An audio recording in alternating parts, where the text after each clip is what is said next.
So what's on your mind today, man? All is well. Just came back from China and Japan. Okay. My first visits over there speaking with the African community. China and Japan? And Japan. Really? I spent a week in Japan, Tokyo and Nagoya. Okay. And then they flew me. Dope. Yeah, Tokyo's dope Nagoya too. is dope. I really enjoyed it. And then I went to Shanghai and Beijing. It was bittersweet. Sweet because it was good seeing African people in a different setting from America. Okay, I had never been to China. So it was very good to see that. The bitter side is the fact that we're not treated well over there. Really? I'm not surprised at that. What you mean? But I was taken aback by the extent to which racism is practiced against blacks in China openly. Really? So in America, we have a civil rights culture. So racism, you have to tuck it under. Has to be covert. It has to be covert. Yeah. And China is very much So, like, overt. what- There were certain nightclubs that we couldn't go into. Really? Oh, yeah. And they will tell you no black people are allowed here. What? There's certain sections of certain neighborhoods you can't live in. So, for example, if they don't want you in a certain section in Brooklyn, they will just use clever real estate tactics to keep you out. Absolutely. Okay, i.e. your credit ain't good enough or the bank didn't approve your loan. They don't have to Or do it's that not in for rent China. anymore. Exactly. They're They'll- direct with it. They're direct with it. We don't want black people here. Oh, without question. And the irony is what?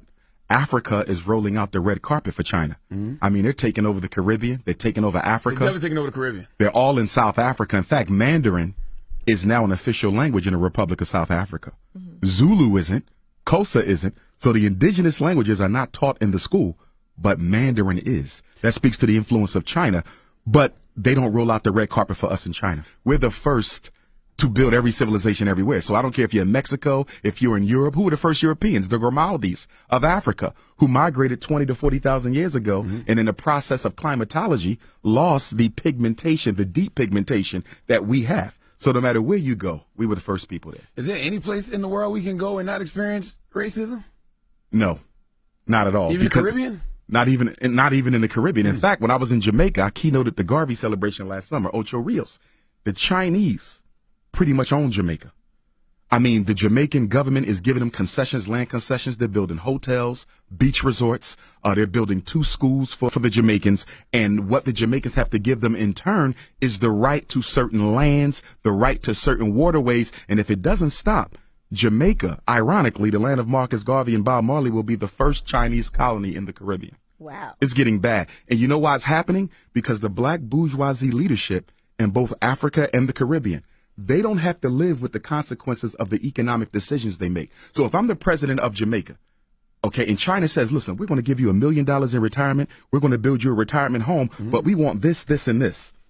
And you can loan as much money as you want. You can borrow as much money from the Bank of China as you want. I'm going to be set by the time I leave office. But what about my nation? Jamaica will be struggling for the next 50 and 75 years because of bad economic decisions from selfish leaders today. And that's the problem in Africa, and it's the problem in the Caribbean. Well, you got to remember, China is overpopulated. So it's always looking for opportunities to dump some of its excess population. Right. And you know what's so sad? Chinese will come to South Africa poor with nothing. And in 3 years, they're owning 2 and 3 major businesses.